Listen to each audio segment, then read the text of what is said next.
listen, the decision to transfer your vote from one constituency to the other is a very personal decision based on personal convenience.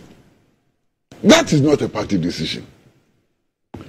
Personal decision which should be based on personal convenience. Okay.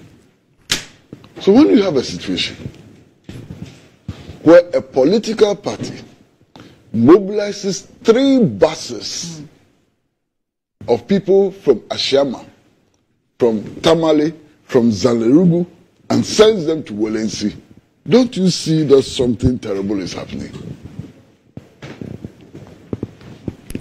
The people from Ashama, Tamale, and Zalerugu, what brought them together to join 3 buses together to go to Wolensi to go and transfer their votes? So here, it is clear that we are no longer talking about just transfer of votes. We are talking about what in election terms is described as gerrymandering. Clear? Does that also constitute gerrymandering? Yes. But if you are talking about gerrymandering in this country, we will not finish. If we want to. Master, we can talk about it. We may not finish. I don't care. Yes. What I'm saying is that there are reasons why the registration exercise is going through what is going through now. You understand? Ideally, why should registration exercise lead to fisticuffs and knives and guns and so on? Why should that happen? It shouldn't happen in any country. It shouldn't happen in any civilized society. But it is happening now because the process is being undermined by political parties. It is happening now because things are happening that undermine the trust of the political parties in the system. If it's just a question of me going to transfer my vote from Ayawasu Central to where? Wherever. There's no problem with it. But if tomorrow morning in my constituency, I wake up in the morning and I will see 3 buses and we question the people on the buses, and some of them are coming from Lejekuku, some of them are coming from Ayawasu Central, some of them are coming from Ayawasu East, and so on, and they have been put together in 3 buses to come to my constituency to vote, I will resist it. And it is legitimate to resist it. You understand? So that is the problem. Besides, if you look at all the public opinion polls, recent ones, the confidence of the public in the Electoral Commission is dwindling. Something must account for that. Yes, sir. So why the public doesn't have confidence in the Electoral Commission? There are many reasons why people like me have very little confidence in the Electoral Commission.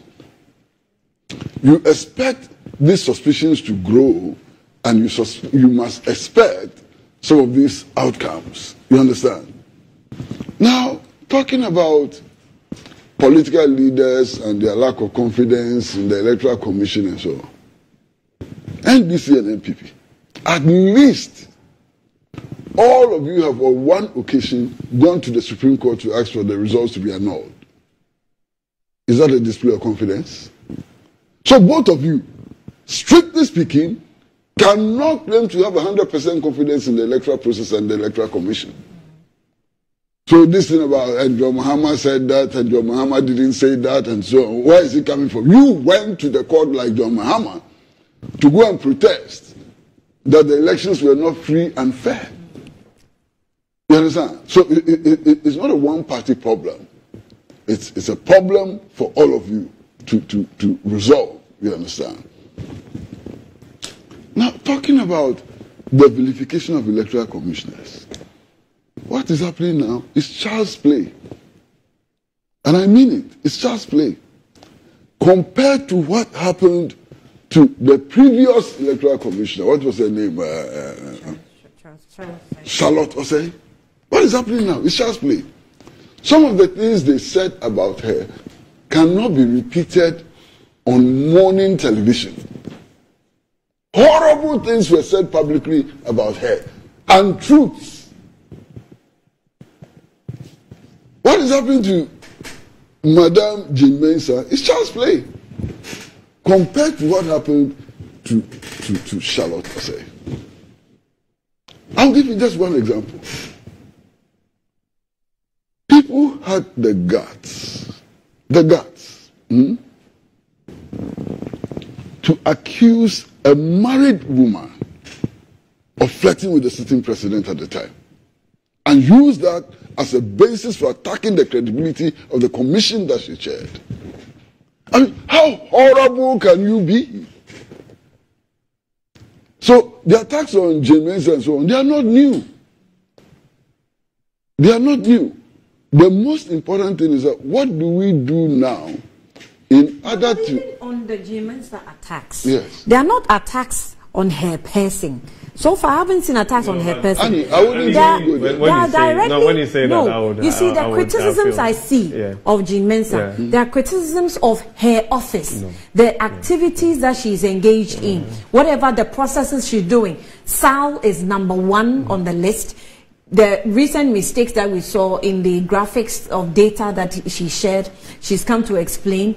There are a lot of things that she has done according to the EC or by the EC. So that's where the critics. What exactly are you the saying? Criticisms are driven to. You haven't heard personal attacks on. No, I haven't. Okay. No, I haven't. If you've heard, you've heard some, you can tell. No, me. but and that's not to say that if anybody attacks anyone personally, it's right. And I am one of those people who, I will not countenance that.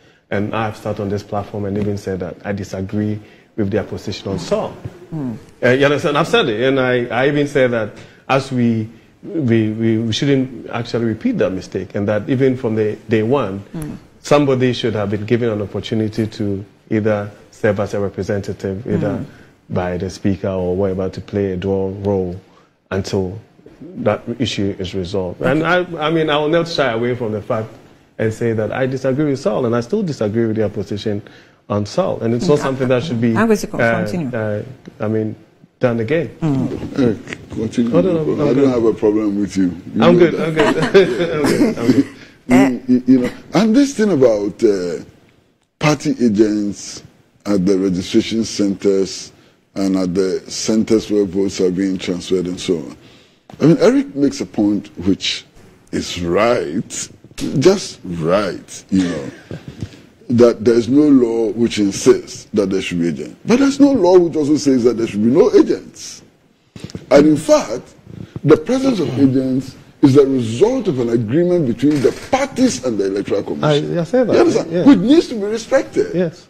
It is all to further the interest of more transparency and so on. And I think it should be respected. That is why IPAC was created. And IPAC was created because all the political parties, without exception, have at one stage or the other expressed a certain lack of confidence in the Electoral Commission.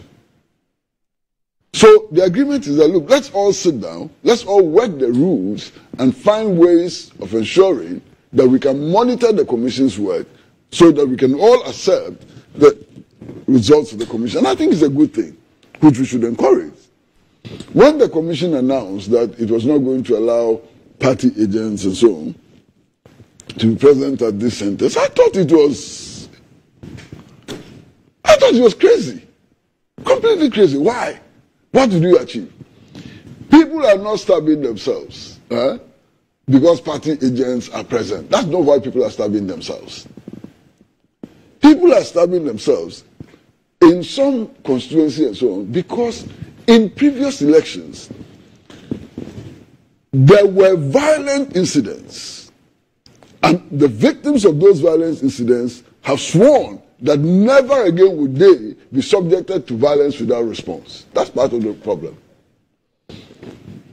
People are resorting to this reckless violence, which I believe must be totally condemned, because they have come to the conclusion that the state and government will do nothing when we are shot and killed. So they want to protect themselves.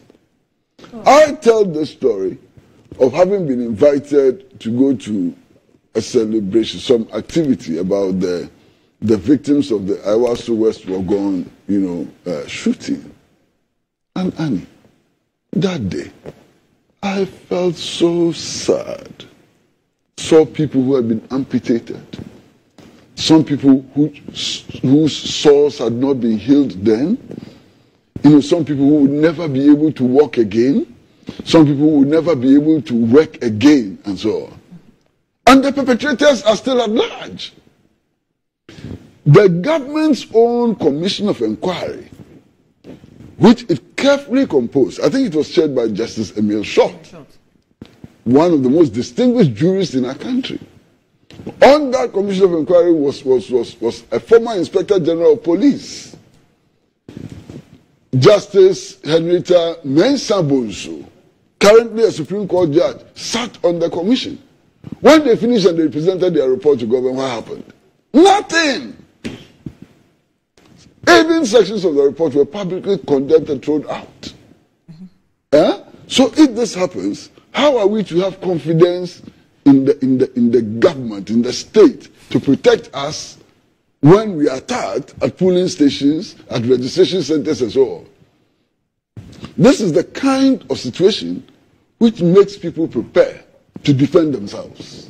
It's not because people are violent. It's not because people are reckless. It is because their lives are important to them. We are talking about in elections. Yeah, we are talking about where the stabbing took place. In the last elections, were guns not fired there? The same place. Yeah. The people who fired the guns, what happened to them? So if you're going for an election, people come with guns and they fire and so on. And there is another election-related activity, and I'm representing my party, what do I do? I'll come protected. What do I do? 8 people were shot dead.